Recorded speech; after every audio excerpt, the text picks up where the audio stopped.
بەناوی خوای بەخشندەی میهرەبان، سڵاوی خوای گەورەتان لێبێ. بینەرانی خۆشەویستی دامەزراوەی میدیایی مۆجۆ کورد، لە زنجیرە پۆدکاستێکدا پێتان شاد بووینەوە. هەوڵ دەدەین باسی پەیوەندی نێوان کورد و ئیسلام بکەین و باسی ڕۆڵ و پێگەی کورد لە ژیاری ئیسلامی بکەین. ئەگەر سیر بکەن لە کوردستان، لە پاڵ هەر کانیاوێک بەردەنوێژێک هەیە، لە هەموو گوندێک مزگەوتێک هەیە، لە هەموو گەڕەکێک مزگەوت هەیە. بۆیە دەبینین کە ئیسلام و کورد دوو ڕووی یەک دراون، لێک جیا نابنەوە. دەمانەوێت لەم بەرنامەیە گفتوگۆ لەسەوە بکەین کە پردی هاوبەش و خاڵی هاوبەش دروست بکەین لە جیاتی پێکدادانی پرسە نەتەوەییەکان و پرسە ئاینیەکان کە لە نەتیجە لە ئەنجامدا هەردوو لایەن زەرەر دەکەن. ئێمە دەمانەوێت باسی کاریگەری زات و کەسایەتی و کاریگەری شاعیران و کاریگەری نووسەران و زاناکانی کورد بکەین لە شارستانیەتی ئیسلامی. ئەگەر لە ڕووی سەربازیەوە سیر بکەین، ئێمە خاوەنی سەلاحەدینی ئەیوبین. ئەگەر باسی فەلسەفەی ئیشراق دەکەی، ئێمە خاوەنی سوورەوەردین. ئەگەر باسی تەسەووف و نەقشبەندی دەکەی، ئێمە خاوەنی مەولانا خالیدی نەقشبەندین. لە هەر گۆشەیەک سیر بکەین، لە گۆشەی علومی شەرعی خاوەن ئیبن سەلاحی شارەزورین. لە هەر گۆشەیەک سەیری ئیسلام دەکەین، سەیری مێژووی ئیسلام دەکەین، ئێمە خاوەن پێگە و خاوەن کەسایەتی تایبەت بە خۆمانین. ئێمە کۆمەڵێک گفتوگۆ هەیە دەمانەوێت بیکەین لەگەڵ میوانەکانمان. هەر تەوەرە و هەر عەڵقەیەک لە بەرنامەکەمان شەنوکەوی بابەتێک پرسێک لەم مێژووە دەکەین لەگەڵ نووسەرێک یاخود توێژەرێک. بۆیە بۆ ئەم بەرنامەیەش بۆم عەڵقەیەش لەگەڵ زۆر بەڕێز نووسەر و توێژەر مامۆستا خالید جافین بە خێراتنی دەکەین بە ناوی دامەزراوەکەمان. کۆمەڵێک گفتوگۆ دەکەین لەگەڵ بەڕێزیان. ئەگەر لەوە دەست پێکەین پێشەوەی باسی کتێبەکەت کەی باسی پرۆژەکەتکەی بەڕێز مامۆستا، حەزمان لێ ڕێک ئەو پرسیارەمان جواب دێەوە: ڕۆڵ و پێگەی کورد لە ژیار و شارستانیەتی ئیسلامی چییە؟ پێشەکی بە ناوی خوای بەخشندە و میهرەبان دەستی بەڕێستان خۆش بێ، سوپاستانەکەم. سوپاسی تەواوی ستافی میدیای مۆجۆ کوردەکەم بۆ ئەم میوانداریە. بەنسبەت پرسیاری جەنابتان ڕۆڵی کورد لە مێژووە لە نێو ئیسلامە، بیرم هاتەوە لەسەر کتێبێک کە نووسەرەکەی ناوی کاتب چەلەبیە. پێش 400 ساڵ پێناسی کورد بەم شێوەیە ئاکات. کتێبێکی هەیە بە ناوی کەشف الظنون عن أسامي الكتب والفنون. طبعا ئەم کتێبە 7 بەرگە. ئەم پیاوە لەو کتێبەیە باسی 15,000 زاناکە بە خۆی و کتێبەکانیان، با بڵێن وەسفی کتێبەکانیانەکە، عەرەبی و فارسی و تورکیە. ئەلەوش 7 بەرگە بەرجێکی تایبەتە بە فەهرەستی ئەو 6 بەرگە. بزانە چۆن وەسفی کوردەکە. ئەڵێ ئەگەر لە ڕۆژهەڵاتی ناوڕاست مەلا و فەقی کورد نەبوایە، ئاسەواری خوێنەواری و فەلسەفە و زانین نامە. طبعا ڕۆژهەڵاتی ناوڕاست ئێمە لە جوگرافیا خوێندومانە، گەورە هەیە بچووکەیە. ڕۆژهەڵاتی ناوڕاست 20 دەوڵەتە، لە ئەفغانەوە دەست پێکات تا باکووری ئەفریقیا. بەڵام ڕۆژهەڵاتی ناوڕاستی بچووکەکە 12 دەوڵەتە: عێراق و شام و وڵاتانی کەندا و سعودی و یەمەن. تەسەور بکە ئەم پیاوە لەو کتێبە چۆن وەسفی ئەم کوردە ئاکات بەم شێوەیە، یعنی کە کورد چ ڕۆڵێکی هەبووە لەناو ئەو دەڤەرەیە. و ئەتوانم بڵێم کورد هەنگاوێکی زۆر زۆر گەورەی لە مێژووی ئیسلامیە با بڵێن تۆمار کردووە، شتی گەورەی تۆمار کردووە. کەسایەتی زۆر گەورەمان هەبووە، لە شێخ ئیسلامی گری، لە ڕووی ئاینی و پێگەی ئیسلامیە، لە مفتیەکانی گریت، لە قازی و دادوەرەکانی گریت، هەروەها بێتەوە لە عەسکەریە. مەسەلەن ئەمانە گشتی با بڵێن ئەنجامی دەراوێشەی حوزرەکانن، مەسەلەن سەلاحەدین ئەیوبیە، شێخ سەعیدی پیرانە، ئیتر زۆرمان هەیە لەو بوارەیە. مامۆستا، ئەگەر لەبەرەوەی ئیشەکەی جەنابەت و پرۆژەکەی جەنابەت ئەوەیە کە ساختکردنەوەت کردووە و ئیشت لەسەر بەڵگەنامە کردووە، ئەگەر ڕێک باسی کتێبەکەت بکەین لەوانەیە بتوانین سوودێک بە بینەران بگەێنین. کتێبەکەت چۆن بوو لە کەرکووک بوو و چۆن بوو ناوی لە زاری بەڵگەنامەوە بوو، حەزمان لێ هەندێک باسی کتێبەکەتمان بۆ بکەی دواتر وردە بچین ناو بابەتەکەەوە. دەست خۆش بێ ئێمە بە حکمی ئەوەی کتێبەکەم ناوە لە زاری بەڵگەنامە، کەرکووک لە زاری بەڵگەنامە. ئێمە مادەم ناونیشانی بەرنامەکەمان کورد و ئاینە، ئەمەوێ وەکو پێشەکیەک باسی ئەوە بکەم شاری کەرکووک ئێستاشی لەگەڵا بێت، حەوت شێوەزاری تیا قساکرێت ئێستا بە حەوت شێوەزار لە ناو کەرکووکە قساکرێت. یعنی بۆ نمونە مەثەلەن ئێمە لە دیوەخانێکا دانیشت بین کە بڵێ یەکێ بڵێ چیت گەرەکە ئەزانینەوە خەڵکی گەڕێکی شوەرجەیە، یا بڵێ چیەواتی ئەزانین خەڵکی گەڕێکی ڕەحیماوەیە، بڵێ چەتوای ئەزانی خەڵکی گەڕێکی ئیمام عەباس و ساحەت تەیاران برایانی هینن ئەرکەوازی و فەیلەکانن، بڵێ چت دەوێ ئەزانی خەڵکی باجوان و چۆپلیجەن ئەمانە گشتی خەڵکی کەرکووکن، بڵێ چێژ گەرەکەن ئەزانی زەنگنە و ئەنی شێوازی قسەکردنی دەری دەخاکە دەرێخانین ئەمانە هەمویان کەرکووکین، بەڵام لە ماڵەوە یا چەشت مێتەیە ئەزانین ئەمە ڕۆژبەیانیە. ئەم هەموو شێوەزارە لە کەرکووکە ئێستا حاڵی حاضر هەیە. ئێمە بۆچی من هەستام لە زاری بەڵگەنامەم بۆ کەرکووک هەڵبژار، لەبەرەوەی کەرکووک لە دێر زەمانەوە هەر ململانێ تووشی ململانەی سیاسی بۆ بەڕاستی، یعنی ناسنامە و کولتوری زۆر کاڵەوە بووە. کورد دایمە من نەپرژاوەتە سەر ئەوەی دابنشێ مێژووی خۆی بنووسێت. حەقیقەتەن بارگرانی زۆر ڕووی لەو میلەتە کردووە. ئەجا لە دوای 2003 کە پرۆسەی ئازادی هات، خۆتەزانیتن نووسەرێ زۆر پیا بوو. من وام پێ باش بوو بە زمانی بەڵگەنامە کوردستانبوونی کەرکووک بسەلمێنم بە زمانی بەڵگەنامەی عوسمانی بەریتانی، حتا بە زمانی بەڵگەنامەی ئەو ئەفسەرە بەریتانیانی کەوا لە یادەوەریەکانی خۆیانان نووسیویان لەگەڵ ئەو سەرچاوانەی کە عەرەبین. باسی لە ڕێگەی چیوە باسی ئەم شارەم کردووە، باشترین ڕێگە چارە بۆ نزیکبوونەوەمان لە دانیشتوانی شارەکە کە ئاسەواری تیانە ماوە مزگەوت و تەکی و خانەقاکانە، کە باشترین ڕێگە چارەیە بۆ بەڵگاندن و تەوثیقکردنی واتە لە تەچێ و لە خانەقا و لە مزگەوتەکانەوە دەست پێ کردووە. ئەوەش هەر سلمانی ئەوەیە کە مەسەلەی کورد مەسەلەی ئیسلام ئاین و نەتەوە دوو ڕوو یەک دراون، ئەو باشترین گۆشە نیگاوەکە بۆی چوتی. بەڵێ طبعا معلومی جەنابتە من خۆم لەبەرەوەی فەرمانبەری ئەو قافم ئەو دۆسیانە هەمووی لەبەر دەست خۆمانە، ماوەیەک بەرپرسی ڕاگەیاندن بوو لە ئەو قاف. طبعا هەستام بەکردنەوەی پیشەنگایەک بۆ زانایانی ئاینی و بۆ شێخانی تەریقەت. تقریبا ئەم پیشەنگایە بووە با بڵین سەرەتایەک بۆ ئەم کتێبانم. طبعا ئەم پیشەنگایە 50 تابلۆ بوو، ناوی کەسایەتێکە مامۆستا ئاینێکە و ژیان نامەکەی. طبعا کێ هات بۆ کردنەوەی ئەو معرەزە و پیشەنگایە؟ دکتۆر محسن عەبدولحەمید سەردەمی حتاوەکو پارێزگاری کەرکووک نەجمەدین کەریم، دکتۆر نەجمەدین کەریم ئەوان هاتن، ئیتر لە هۆڵێکە مناقەشە کراوە هەموو تابلۆکان هەمویان بینی و ئیتر دکتۆر محسن عەبدولحەمید لێم نزیکەوە بوو، وتی من پێشنیارت بۆ کەم ئەم کاری کە کردوتە بیکە بە کتێب. وی ئەلێرەوە ئیشەکە دەسی پێی کرد، وتی بیکەرە کتێبێک لەبەرەوەی ئەم پیشەنگایە وەکو خۆی نامێنێ و ڕسمانە، بەڵام بکرێتە کتێب لە کتێبخانەی کوردیە ئەبێتە سەرچاوەیەکی زیندوو بۆ توێژەر و خوێنەر. واتە ئەوە سەرەتای دروستبوونی فکرەکە بوو. بەڵێ سەرەتای دروستبوونی فکرەکە.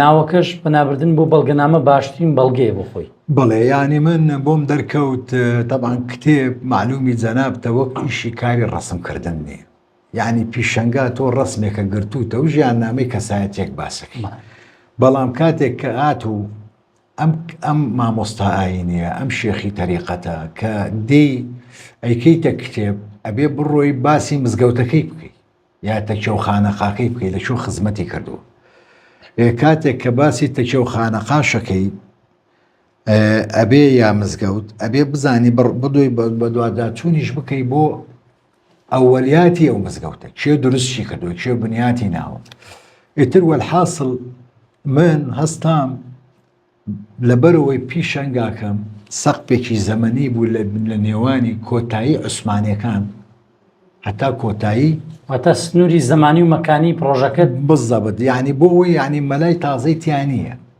یەم سەردەمە ما بڵێ هی ساڵانی هەشتاکان شەستەکان تیای نییە هەمووی ئەو مامۆستایانە بوون کە لە کۆتایەکانی عوسمانی تا کۆتایەکانی مەلەکی هەبوو ڕسمیم دەست ناکەوتتر بە دیزاین و زیرەی دەستکرد ڕسمەکانمان بۆی دروستە کرد بەڵام بەڵگەنامەکان هەموو بەڵگەنامەی ئۆرجیناڵ و بەڵگەنامەکان هەمووی موەستەقن هەمووی لە دۆسیەکانیان لە دۆسیەی ئەوقاف هەروەها لەو ژمارەی تاپۆی کە لە عقاری هێناو من هەمیان لەوێ ناویان هەبووە تەنانەت هاتوچۆی بنەماڵەکانیان نیشیم کردو ئەمە هەم دەتوانی بە کورتی کتێبەکەت باز بکەیت کە لە چەند بەش پێکاتوە لە چەند بەڵگەنامە پێکاتوە ئەگەر پێناسیەکی کورتی کتێبەکەت بکەیت بۆ بینەران طبعا من ڕاستی کاتێک کە مامۆستا دکتۆر موحسین پێیوتم ئەوە بکەرە کتێب تا ئێستا من لە کتێب ئیشم نەکردووە یعنی وتارم هەبووە لە گۆڤار لە ڕۆژنامەوەمانە بەڵام ئیشی کتێب ئیشی دۆکیۆمنتکاری ئیشی تەوثیق بەڵگەنامە بەڕاستی هەستان نزیک 6 مانگێک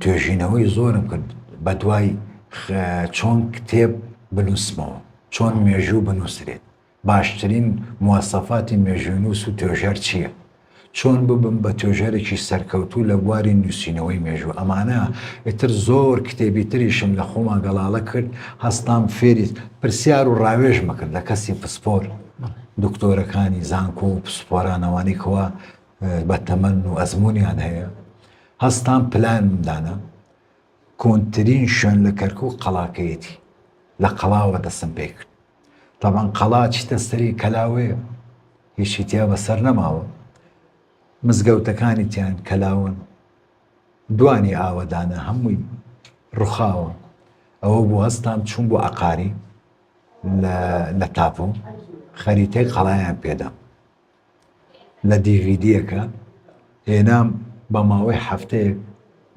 تقریبا دیراسەی قەڵام کرد لەوەیە نۆ مزگەوتم دۆزیەوە هەر لەو تاپۆیە لە ڕێی کۆمپیوتەر ومانە ئاسەواریان نەماوە مزگەوتەکان خشتیان نەماوە بزانە نۆبوون سەدام لە 97 سیانی ڕوخان مزگەوتی ڕوخان بەڵێ سیانی لە نۆیەکە ڕوخان بێزگە لە ماڵێکی زۆربەی ماڵەکانیشی ڕوخان ئیتر زۆر کەس ئەتیرازی کرد و دەنگەوەی زۆر بەرزەوە بوو ڕاگیرایی شەکە ئێستا شەشی ماوە شەشەکە یەکێکی تەکیەیەکە تەکیەی جەبارەکانە چونکە دەستیانتیایەتی جوانە ینی ماوەتە وەکو خۆی ئەم سەباسی تەچێ و خانەقاشمان بۆ بکە ڕۆڵی چ بووە لە کەرکووک طبعا ئێمە معلومی جەنابتە تەکیە و خانەقا وەکو فکر وەکو نزیکن لەیەک ینی ئەوان قادرین ئەمان چنەوە سەر مەولانە خالید ئێمە لە تەکیە کۆنەکانمان 5 تەکیەمان هەیە لە کەرکووک بەڵێ باسی کۆنەکانەکەم سەردەمە خانەقاش 4مان هەیە و پەیوەندی نێوانیانش زۆر خۆش بوو علاقاتیان هەبوو پەیوەندی چاکیان هەبوو حتا شێخ ڕەزای تاڵەبانی لە کتێبەکەما باسیم کردە شعری هەیە بەسەر نەقشبەندیەکان بەسەر بنەماڵەی شێخ خدری نەقشبەندی شارەس ئەڵێ بە باڵایە و بە ڕێزەوە و بەهینەوە کە شێخ ڕەزا زیاتر ناسراوە بە شعری داشۆرین ئەلەوەیە مەدحی نەقشبەندیەکە یعنی پەیوەندیان خۆش بوو طبعا ئێمە تەکیەی ئەوەی دیارترینیان تەکیەی بنەماڵی قەرەچێوارن کە لە کەرکوو بوون دوای چوونە قارکەرم شێخ حەسەنی قەرەچێوار تەکیەی شێمەحێدینمان هەیە تەکیەی تاڵەبانیمان هەیە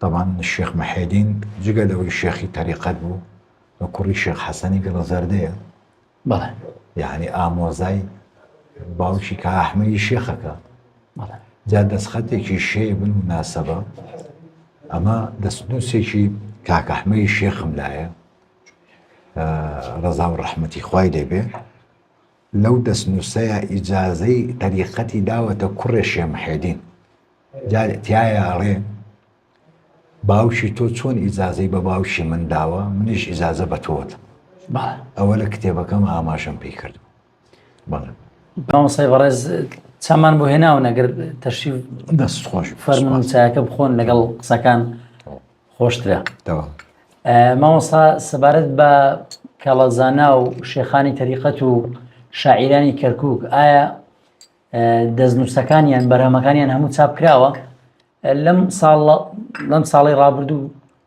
دیارە کۆبەرهەمی مەلا جەمیل ڕۆژبیانی چاپ کرا حەزم کرد باسی ئەوە بکەی کە چ زانایەک چ کەڵەزانایەکەیە شتی هەیە و چاپ نەکراوە باسی شێخ محیدینت کرد حەزم شێخ محیدین بەرزنجی بە نمونە ئەم پیاوە 4 بۆ 5 دەستنووسی هەیە ئێستا حاڵی حاضر لای نەوەکانی چاپ نەکراوە یەکێکی چاپ کراوە نای بەرەو ئالام بەڵێ ئەوی شێخ عەبدجەبار کردوێت یەکێ لە نەوەکانێت بەڵێ طبعاً لەناو ئەو 4-5 کتێبە باسی 20 کتێبی ترەکە کە نەماون یعنی خاوەنی 24 کتێبە بەڵێ طبعاً ئەم کتێبە بەرەو ئالام باسی دەرمانی جیاییەکە ئەمەوە حەکیم بوو حەکیم دکتۆر بوو بۆ سەردەمی خۆی یعنی ئەو دەرمانەی کە بۆ نەخۆشێک نووسیبێتی خۆی بەکاری نەهێ نابێت نەینووسیوە ئیلا نووسوێتی طبعاً من لەسەرمە بەڵگەونامەم هەیە خەستەخانەیەکمانەیە نەخۆشخانەیەکی ئەهلی ناوی حکمەیە نەخۆشێک ئەلەوێت تووشی داخورانی ئێسک بوو قەرحەت العیظام بەڵێ دەرمانێکیان لە ناو کتێبەکەی بەرەو ئالام دەرکرد چۆن عیلاجیان کرد چاک هەستام چوون بۆ نەخۆشخانەکە بۆ لای دکتۆرەکان وتم ئێوە شتێکی واتان کردو وتیان بەڵێ وتم ڕاپۆرتێکمەوێ لەبەرەوەی من توێژەرم و ئەوش هەویەکەم طبعاً ئەم قسەیەت پێڵێم مانگە زیاتری خایەنەتا و ڕاپۆرتیان کرد یعنی دڵیان دڵگرانش بوو 3 دکتۆری ئیمزای کردووە تا لە کتێبەکەش دام کردو دادگرتووە بەڵێ بە ڕاپۆرتەکەم داگرتووە 3 دکتۆری معتەبەری خەستەخانەکە ئیمزایان کردووە کە لەو کتێبە جا ئێمە بەڕاستی یعنی ئەوەی جێی خەمەوە جێی ئازارمانەدا یعنی کەسایەتێکی ئاوها خوا گوناح نییە گۆڕستانی بەناویەوە بێ گۆڕستانی شێخ محیدین گۆڕستانی بناوە یعنی کە هەم شێخی تەریقەت بوو هەم پزیشکیش بوو حەکیم بووە بەڵێ ئەبوایە ئەمە زانکۆ بەناوی بواە من ناویم ناوە ڕازی کەرکوو بەڵێ ئەمە پیاوێکی زۆر گەورەیە ئەمە جگە لەوەی کە شەجەرەیان شەجەرەیەکی بە بنەچە کەسی مبارەکن کوڕی شێخ حەسەنی گەڵە زەردەی ئەمانە باوک و مامەکانی 5 ئەقتابی تەسەوفی کوردستان بوون بەڵێ مامۆستا نەخشەی کوردستان لە پشتمانەوە هەیە بەڕای بەڕێزت ئیشی زۆر هەیە نەکراوە لە کوردستان لەسەر کەسایەتیەکانمان شاعیرەکانمان دەستنووسی زۆر هەیە چاپ نەکراوە زۆر بەڕای تو یعنی ئەرچی با بڵێن توێژەران چییە یان وەزارەتی ڕۆشنبیری چییە ئەرچی ئێمە چییە چۆن وا بکەین دەستنووسەکانمان جارێکی تر چاپ بکەینەوە زوندوی کەینەوە لەبەرەوەی ئەو مێژووە وەکو خۆت گوتت پڕە لە حکمت پڕە لە عیلم پڕە لە فەلسەفە و عیرفان مامۆستای بەڕێزم ئێمە ئەوەندەی خەڵکی چالاکمان هەیە دەستگاکان بەداخەوە نەیانتوانیەوە خزمەتە بکەن یعنی ئێمە با ناوی هیچ لاێن و دەستگایەک نێن ئێمە خەڵکی چالاکمانەیە خەڵکی خەمخۆرمانەیە دەیان پسپۆر و دکتۆرمانەیە لەم بوارە ڕۆژانە شتی تازەمان بۆ دەرەکەی ڕۆژانە یعنی من پێش ماوەیەک لە پاڵ کتێبەکان کە خەریکی نووسینەوەم کتێبی شەخێنمەوە معلومی جەنابتە چکۆوەی بنووسێت دەبێت بشخێنێتەوە باوەڕتە بێ چاوم بە شتێک کەوت هەر سەرم سوڕما مێژونووسێک هەیە ئەمریکیە ناوی هارۆرد لامپە ئەم کابرایە بەچی بەناوبانگە بە 6-7 کتێبی یعنی کەسایەتی جیهانیەکان مەسەڵەن نیپاڵ و ئەسکەندەر مەغدوونی و جەنگیز خان و یەکێک لەوانە باسی کێکە سوڵتان سلەیمانی قانونی جا ناو کتێبەکەی سوڵتان سلەیمان عەظیمە ئەلەوێ باسی مەلایەشی گەورەی کوردەکە ئەو پیاوە ئەو مێژونووسە ئەڵێ چی ئەڵێ هەرچی ڕێسا و یاسای عوسمانی هەیە زۆربەیان هەر هەموویان پشتیان بەستووە بەو یاسایی کەوا لە کێوەدا ڕێژراوە لە سوڵتان سلێمان قانونی چخو بەوە ناسراوە هەمویان لەو یاون وەرگردووە لە پاش خۆی ئەڵێ ئەویش لە مەلایەکی کوردی وەرگردووە ناوی ئەبوو سعودی عیمادیە کەوای گوت من یەکسەر لە ماڵەوە هینمەیە هەر شەش بەرگەکەی شەمسەدین سامیمەیە باسی قاموسی الإعلامەکە کەسایەتیەکان واللهی لە بەرجی یەکەم چونکو ئەلیف بە ئەلیف دەست بکە ئەبوو سعودی ئامیدی ئەلیف لە بەرجی یەکەم لاپەڕێ 1922 لەو کتێبەیە ئەڵێ ئەبوو سعودی ئامیدی پدرێ یعنی باوکی ئەمە پدرێ دەستەواژەیەکی فارسی عوسمانی بەکارهێنن ئەڵێ باوکی لە ئامێدی کوردستانی باشوور لەدایک بوو واڵێ لەو کتێبە بەڵام خۆی لەدایک بووی ئیستەمبوڵە ئەمانە بە منەماڵە کوردن ئەڵێ ئەبوو سعودی ئامێدیش 30 ساڵ شێخ الئیسلام بوو تۆزانی وەزیفەی شێخ الئیسلام لە سەردەمی عوسمانی چی بووە بۆی هەبوو بە سوڵتان بڵێ ئەو شەڕە ڕاگرێت یعنی مافی ڤیتۆی هەبوو هەر عەجیب بوو نەک مافی ڤیدۆ بە سوڵتان سلێمان قانونی و تۆ ئەو کوڕت لە ڕێ لایداوە دەبێت بە دەستی خۆت بیکوژی کوشتی ئەوە لەو کتێبە باس کراوە ئەو سەلاحیەتەی هەبوو 30 ساڵ ئەبوو سعودی ئامێدی مامۆستا خالید مەلای گەورەی کوێش چیرۆکێکی لە ژیان نامەکەی کە کاتێک کە محافز دێ گەورەی هەولێر دێ ناهێڵێ پێشیکەوێ ئەو پێشی دەکەوێت و دوای پێی دەڵێ دەبێ مامۆستایانی ئاینی پێش سیاسیەکان کەون نابێ سیاسیەکان پێش مامۆستایانی ئاینی کەون ڕات چیە لەسەر ئەو طبعا ئەو جورئەتەی لای مەلای گەورە هەبوو بەسم ئەو چیرۆکە پەیوەندی هەبوو بۆ چیرۆکی خۆ ئەو ئاڕاستی سیاسیەکانی دەکرد طبعا مەلای گەورە ئەتوانم بڵێم مەلایەک بوو سەردەمی عوسمانی بینی بوو سەردەمی مەلەکیشی بینی بەڵێ یعنی ئەوانەی ئەو سەردەمانەی ئەم بینی بوو هەمان بە هەمان ڕەوت و بە هەمان مەسلەک و سلوک لە سەردەمی مەلەکی تەسەڕفیانەکە مەبەستم سیاسیەکان هەمیشە پێویستیان مامۆستایانی ئاینی کورد بەردەوام وابوو نەک مامۆستایانی ئاینی کورد پێویستیان بە سیاسیەکان یعنی لەبەر چی لەبەرەوەی ئەوەی کە زمانزان بوو و کاتە زانایانی ئاینی بوون کامیان دەگرت چواری ێزانی هەبوو 5 و 6 ێزانی ڕوسیش ێزانی و فەرەنسی و ئینگلیزیش ێزانی یعنی مەسەن بۆ نمونە مەلا عیسای بەندەنیچ زمانی فەرەنسیش ێزانی یەکێک بوو لە قوتابەکانی مەلا عەبدوڕەحمانی ڕۆژبەیانی و دایمەن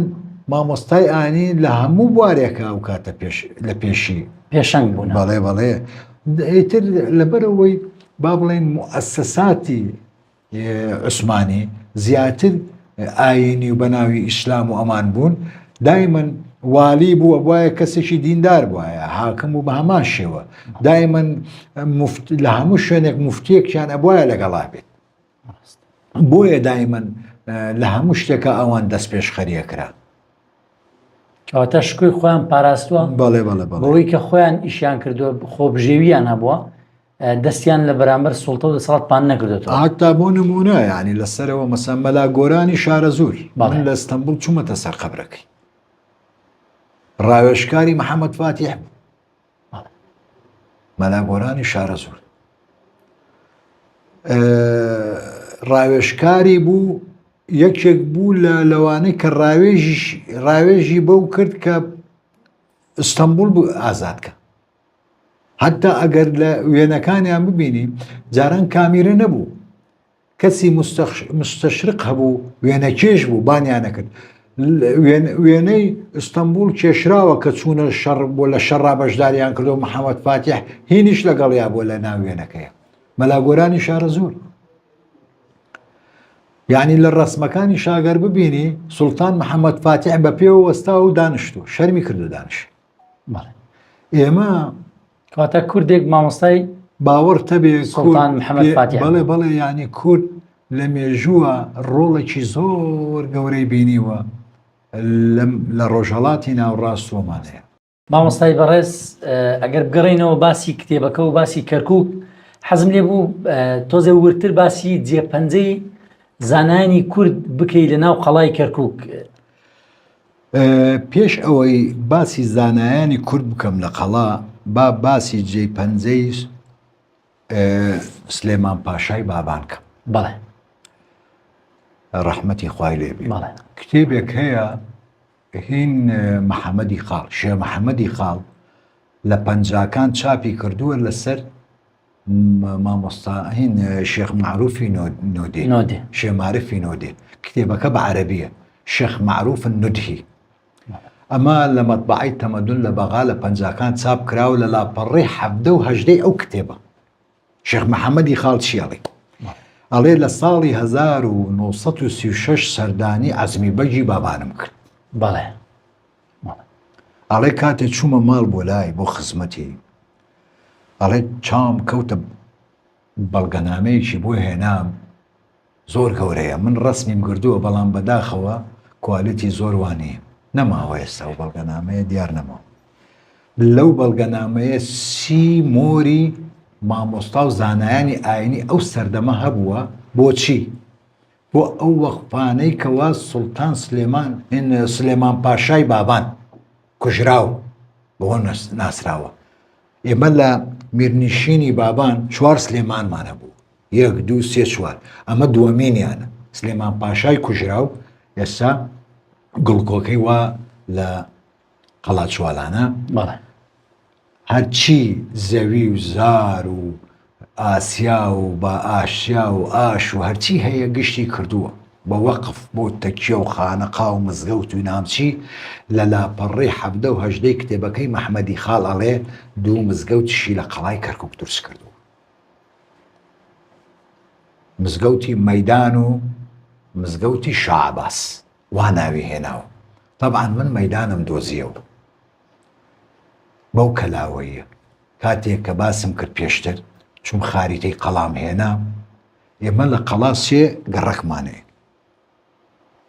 گەڕەکی مەیدان گەڕەکی حەمام گەڕەکی ئاغاکان لە ناو گەڕەکی مەیدان تەنها و تەنها 1 مزگەوتەیە ئەو مزگەوتەیە بەوە زانیم ئەوەیە طبعاً ئەم مزگەوتە گەورەترین زانای سە پرسیارەکە دێنە لای وەڵامی پرسیارەکە تو جێپەنجەی ئەو زانانە کێ بوو لەوێ شێخ مامۆستا مەلا عەبدوڕەحمانی ڕۆژبەیانی ئەم پیاوە زۆر پیاوێکی گەورە بوو زۆر زانایەکی گەورە بوو بۆ ئەو سەردەمە لە وێنەی نەبوو تەسەور بکە لە سەردەمی داوود پاشا بووە داوود پاشای بەغا یەکێک بووە لە فەقێکانی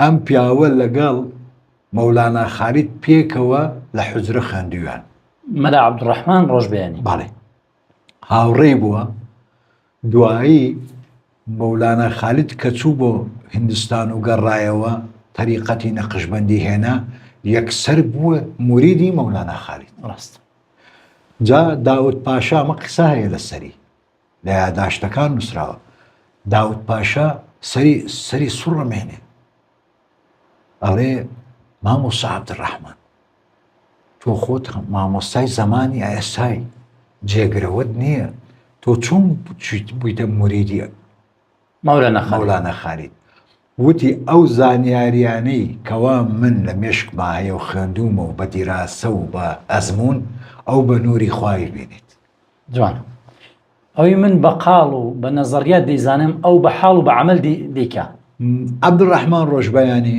مامۆستای کێ قوتابیەکانی ئەزانی ئیجازەی علمی داوە بە مەلا ئەسعەدی جەلیزادە باپیری مەلای گەورە بەڵێ بابی مەلا عەبدوڵای جەلیزادە بەڵێ ئیجازەی علمی داوە بە عەبدوڕەحمانی خاڵس باوکی شێخ ڕەزای تاڵەبانی بەڵێ ئیجازەی علمی داوە بە موفتی عێراقی ئەو سەردەمە محەممەد فەیزی زاهاوی هەزار ڕەحمەتیان لێبی ئیجازەی علمیشی داوە بە مەلا عیسای بەندەنیجی جگە لەوەی دەیان ئیجازەی داوە ئەوانە هەموو کورد بوونە. بەڵێ بەڵێ مەلا عەبدوڕەحمان ڕۆژبەیانی کە کەرکووک جێهێڵێ مامۆستا قسەش دەکەی بۆچی موفتی عێراق بەردەوام کورد بووە؟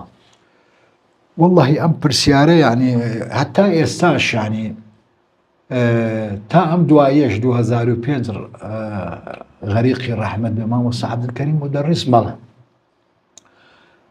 خۆیان عەرەبەکان دایمەن ئەم قسەیەکەن ئەڵێن ئەگەر ویستان عەرەبی فێرن بڕۆن بۆ لای کورد فێر عەرەبیتان بکە دایمەن کورد لەو بوارە پێشەنگ بوو. بەڵێ ئێستاش باسی عەرەبیەکەی دکتۆر موسە نادەکرێت کە زۆر باشە لە عەرەبەکان باشترە. مەبەستم ئەو عەرەبی زانینەی کورد چۆنە؟ ئەو مفتی بوونەی عێراق و ئەم مەنتیقە بەکامل کە کوردە چۆنە؟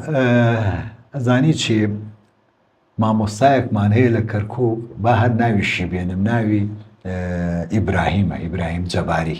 بەڵێ ئەو پیاوە ماستەریە لە زمانی عەرەبی تەلەبەکانی نییە هەمووی نەوەتی هەیە زۆر پێسەیرە عەرەبی زمانێک قورسە بەڵێ بەس لە کوێش دەرسەڵێتەوە لە قوتابخانەیەکی کوردی. بەڵێ وتم وەرە بزام ئەم نهێنیە چییە تۆ هەمووی تەلەبەت قوتابەکانت کوردن و هەمووی نەوەتی هەیە 95 هەیە قوتابی هەیە وتی دەرسی عەرەبیان بۆ شەرحەکەم بە کوردی جوان بە زمانی کوردی عەرەبیان بۆ شەرحەکەم.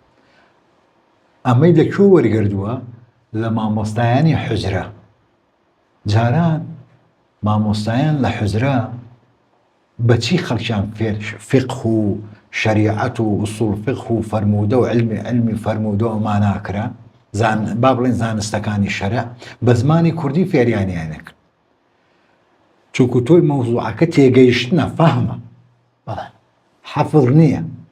ئێستا قورئان حەفز دەکرێ بەڵام کەی ئەو حەفزە جوانترە بێ ماناکاش نیشی لێک بدەیتەوە بزانی کە بۆ عەمەل ئەوە عەمەل جیایە تێگەیشتنش جیایە.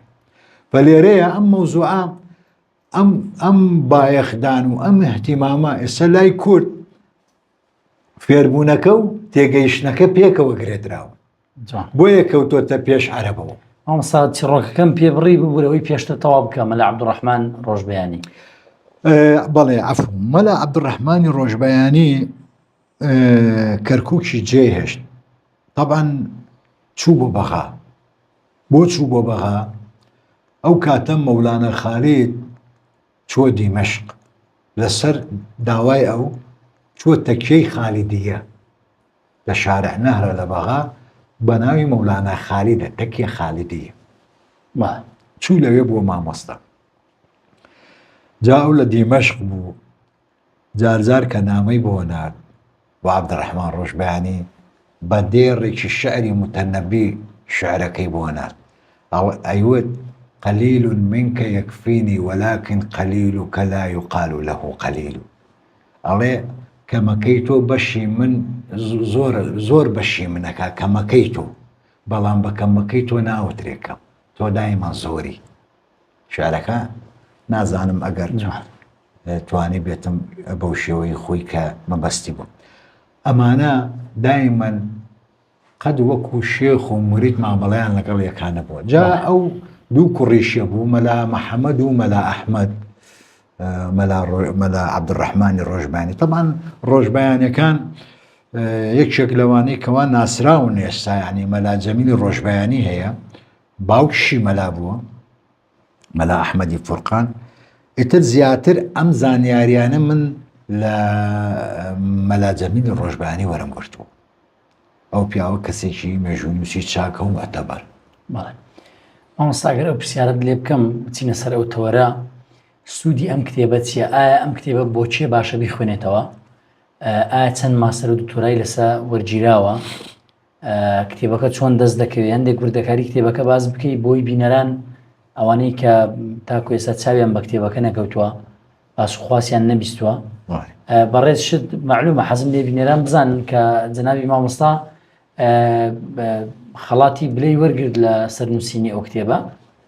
پێم خۆشە باسی کتێبەکەت بکەی کە چی دەتوانێت سوودی لێ بینێ و توێژەران مێژوونووسان معلومە کە مۆدێلی نووسینی کتێبەکەت باسی مێژووە، باسی دەستنووسە، باسی ساختکردنەوەیە بە ڕاهەندێکی ئاینی و نەتەوەیی. دەست خۆش بێ بۆ پرسیارە ئەم کتێبە من پلانم بۆی داناوە. معلومی جەنابتە ئاسەواری عوسمانی هەشتا لەسەر ناوی گەڕەک و نازنا و کەسایەتەکانی کارماوە. من ئەمانەم هەمووی شرۆڤە کردو. مەتەلەن ئەم کتێبەی من گزارش لە چەند ڕەهەندێکەکە. یەکەم دۆزینەوەی ئەو بەدواداچوون بە دوای ئەو بنەماڵە دێرینانەی کەوا خەڵک نایان ناسێ کە هەموویان کوردن. مەسەڵەن بۆ نمونە بنەماڵەی تکریتیەکان حەڕانین و لە ئەوەرفاوە هاتون لە کوردستانی باکوور. مەسەڵەن ناوی گەڕەکەکان بۆ نمونە گەڕەکی ئاوچیمانەیە لە کەرکووک، گەڕەکی شاترلومانەیە، ئەمانە تورکین. من 11 فەرهەنگی عوسمانیم هەیە. طبعاً فەرهەنگ جاران فەرهەنگ لە ئەلیفەوە تا یا بوو ئەوەی سەرینێ بوو دەست ڕاستی ناکردەوە بەڕاستی. ئێستا فەرهەنگەکان گشتی پۆلین کراوە، فەرهەنگی چیتەوێ یاسایی هەیە، هەندێکی بۆتن ئەپلیکیشنی موبایل ئاسان فەرهەنگی زمانەوانی تەوێ، فەرهەنگی کشت و کاڵتەوێ، پزیشکی تەوێ، دام چیەمانەیە. بە هەمان شێوە فەرهەنگانەی عوسمانی ئاوا هەبوو. گەڕێکی ئاوچی دەرکەوت هینم کرد دوواداچوونم بۆی کرد، یعنی پۆلیسی فریاکەوتن، ئاوچیلەر تابورلارە، یعنی پۆلیسی فریاکەوتن. بەڵام ئاوچی یعنی ڕاوچی، ئاو یعنی ڕاو. جا من پێم سیر بووە معقولە گەڕێکی هەمووی ڕاوچی بێ. بۆم دەرکەوت ئەمە هەمووی پۆلیسی فریاکەوتن بوونە. مەتەلەن لە ناو گەڕەکە کۆڵانێکە بووە ناوی قەرەغاج بووە. عیسە لە سلێمانی گەڕێکێکەیە نازانم منتیقەی ناوی دارە سوتاوەکەیە لە سلێمانی. قەرەغاج یعنی دارە سوتاوەکە. حتا بە دوواداچوونم کرد بۆ قەرەغاج، بۆم دەرکەوت 8 قەرەغاج هەیە، 4 لە ڕۆژهەڵات کوردستانی ڕۆژهەڵات، 4 لە باکوور. بۆم دەرکەوت ئەمانە قەرەغاجە خەڵکی باکوورن، کوردستانی باکوور. بەچی زانیم؟ لەبەرەوەی مەلا سلێمانی تورک خەڵکی خەرپیتە لای دیاربەکر، لەو گەڕەکە لەوێ مامۆستا بوو لە مزگەوتی خەلیلاغا. من ئەمە لێکدانەوەی خۆمە. یا مەسەڵەن گەڕێکی شاترلوو، یعنی پۆلیسی مەراسیم. ئێمە پۆلیسی دارستانمانەیە، هاتو چۆمانەیە، پۆلیسی جەواز و جەوازاتمانەوە نییە. ئەویش پۆلیسی مەراسیمە، ئەوانەی کەوا لە مەتار پێشوازی لە کەسانی سیاسیەکەن یا کەسایەتیە کە مرێ تەرمەکەی هەڵەگرن ئەسکەریەکان، ئەوانە پێم وترێ پۆلیسی ئەوانە شاتن. ئەم دەستەوە یا بەیرەقدار، مزگەوتمانەیە ناوی حاجی ڕەزای بەیرەقدارە. من یەکسەر نەچوومە بۆ لای مزگەوتەکە وەسفی بکەم، هاتوومە بەیرەقدارم شی کردوتەوە بۆی توێژەر هیچم بۆ توێژەر نێشتۆتەوە. سوود ببینێ لەم هەموو ناوانە. مەلا جەمیلی ڕۆژبەیانی ئەڵێ لە کەرکووک 4 بەیرەقدارە بووە، 4 ڕۆژبەیانی بوونە کورد. بەیرەقدار یعنی عەلەمدار. عەلەمدار لە فەرهەنگی عوسمانی یعنی ئەفسەری ئاڵا. معلومی جەنابتە لە شەڕە ئاڵا بەرزەکرێتەوە، وانە؟ کەواتە لە هەموو قۆناغێکی مێژووی کوردەکان ڕۆڵیان هەبوو. بەڵێ بەڵێ، ڕۆڵی سەرەکیشیان بەڵێ بەڵێ بەڵێ بەڵێ هەمووی کاکە، هەمووی ڕۆڵی سەرەکیشیانە بوو. یعنی بۆ نمونە ئێستا مەسەلەن باسی بەیرەقدارمان کرد، عومەر عەلی بەیرەقدار عەلەم سلێمانی لە پەنجاکان پارێزگار بوو. ئەو پیاوە نەیوێرا بڵێ من کوردم. ئێستاش ئەوانەی کەوا بە تەمەنەکان لە سلێمانی وازان تورکمانە. ئێدە لە 48 لە شەڕی 48 بەشداری کرد، زەعیمی بەرەی شەڕی فەڵەستین بوو لە 48. سوپای عێراق ئەو سەرکردەی بوو. چەند کەسە ناسم عومەر عەلی بەیرەقدار، چەند کەسە ناسم لەو شەڕە بەشداری کرد و هاوسێمان بوو. مام ئەحمەدێکە بوو بەڕەحمەت بێ 91 ساڵ ژیعیت. ئەو کاتەی عومەر عەلی زەعیممان بوو، من 2 نەجمەمە بوو، ملازم ئەوەل بووم. ئەوەی وت کووردە، وتم چۆن ئەزانی مام ئەحمەد عومەر عەلی کووردە؟ وتی هەموومانی دانیشان. یەکەم پرسیاری زانی چی بوو؟ بە عەسکەرەکانی وت. وتی ئێستا ڕێن شەڕەکەین لەگەڵ جوولەکە، بەڵێ من وەک ئێوە سەربازم نییە، گەورەم نییە، زەعیمتان نیم، لەوێ هەمومان وەکو برا ئەو شەڕاکەین. ئەگەر ئاوەڕمدایە و گولەکە لە منی بدە لە جوولەکەی من. ئەوە مام ئەحمەد ئەمە قسەی و پیاوەیەکی کرد، قسەیەکیشی کرد زۆر مهمە. وتی عومەر عەلی وتی ڕووی کرد لە سەر بە هەمومان، وتی کێ هەورامیە با هەڵسێ، وتی 15-20 کەسی هەسایە سەر پێ، وتی وەرن هەرچی جیهازی لاسلکیە تەسلیمی ئەوان کرا. هەرێکی کوردێکی سۆرانێکی کردە تەنیشتی، یەکێکیشی لەوانە هێنا لای خۆی داینا، وتی من ئیعازە دەمە تۆش بۆ هەورامی هێنا. ئێمە عەسکەریمان کردووە زانین لاسلکی بە یەکتری تەلەفۆن بۆ یەکتریەکەن، هێزەکە لەوێەوە با بجوڵێ بۆ ئەمە گشتی بە لاسلکیە کرێ. ئێستا بۆتە مۆبایل بورجەکەی ئێستا ئێمامانە بورجی کۆڕک و ئاسیا، بورجی لاستیکەکە جیازێ بوو لە کۆڵی سەربازەکە بوو. باوەڕ تەبێ ئەڵێ بە 2 ڕێژ پارێزگای خەلیل و نابلوسمان کرد مام ئەحمەد. ئەڵێ من چوم زگوردی بووم لەوێ، فەڵەستینەکان ئافرەتێکیاندا پێم بە زۆر خێزانی فەڵەستینی بوو، هاتەوە نۆ مناڵی لێ بوو. ئەمە گشتی بزانە من نەچوومەتە ناوتە ئەم تەفاسیلەوە لە کتێبەکە، بەس پێناسی بەیرەقدارم کرد کە عومەر عەلیش بەیرەقدار بوو، بەڵام ئیش ئاماژەم بە ناوی کردووە. ئەم مێژووە کاتە لە کتێبەکەدا هیچ چیرۆکێک کەسایەتیەک بەبێ بەڵگە باز نەکراوە. ئەبەدە چونکو ئەو ناونیشانم کردوتە با بڵێن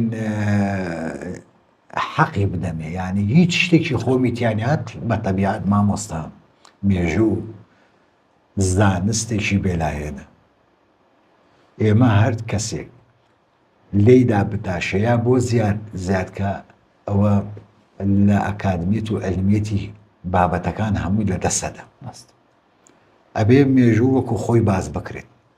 بۆیە سێرەکەی ئێمە شتەکان بە سۆز و عاتیفە نابێ باسیکەین.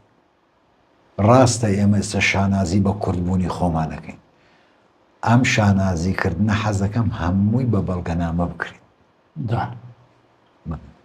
ئەم ساگەر پرسیاری کۆتایی بکەم ئیسراحەت جواب بدەوە لە پرسیارەکەەوە تا ئاساییەکە درێژی جواب دێەوە.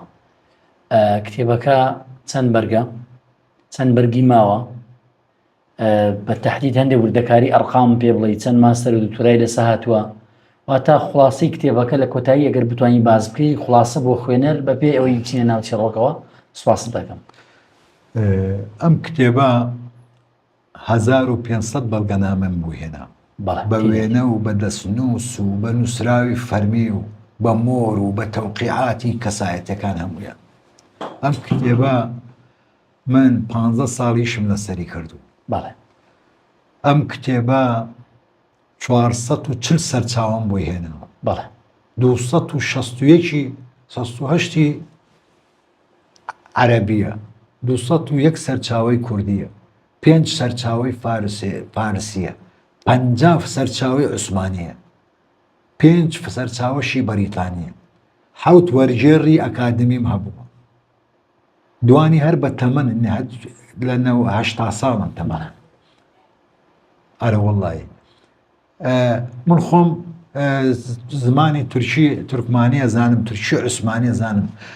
هەر نووسراوێک دێڕوونیوێک بێ خۆم وەرم گێڕاوە، بەس بوو بێتە لاپەڕەیەک لەبەر ئامانەتی علمی داومەتە کەسی پسپۆر. ئەم کتێبەم تا ئێستا 3 ماستەر و دکتۆرایەکی پێ هاتووە. 3 ماستەر و دکتۆرایەکی لەسەر هاتووە لەسەر کتێبە. بەڵێ هەروەها بێتەوە سەردانی 91 ماڵ کەسایەتیم کردووە لەگەڵ دەستگاکان، 91 کەسایەتی و دەستگا لەگەڵ بنەماڵەی کەسەکان.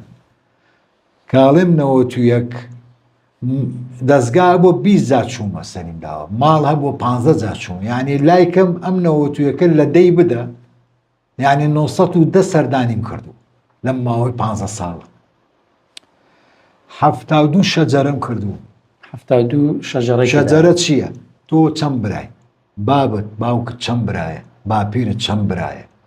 بەمە بنەماڵەکانم هەمووی شەن و کەو کردووە کێک بکێوێ و کێکێنێ بەو شێوەیە توانیمان ئەو کتێبە تەواوکەین ئەلحەمدوللیلا. زۆر سوپاس بۆ بەڕێز مامۆستا خالید جاف تا ئەو ساتە لەگەڵمان بووی. هیوادارین بینەران سوود و کەڵکیان بینی بێت لە وتەکانت و هیوادارین کتێبەکەت ئەگەر بەرگی مابێ بە چاپ بگا و پرۆژەکەشت بەردەوام بێ و تەمەنت درێژ و پڕخێر و بەرەکەت بێ. ماندوومان کردی، سوپاس دەکەین. لە کۆتاییدا سوپاس بۆ بینەران حەڵقەی یەکەمی زنجیرە بەرنامە و پۆدکاستی ڕۆڵی کورد لە شیار و شارستانیەتی ئیسلامی بەڕەوها باسی پەیوەندی ئاین کۆتایی هات بەم جۆرە. سوپاستان دەکەین تا ئەم چرکە و ئەم ساتە کە گوێبیستی بەرنامەی پۆدکاستی مۆجۆ کورد بوون تا حەڵقەی تر و بەرنامەی تر بەخواتان دەسپێرین. خواتان لەگەڵ.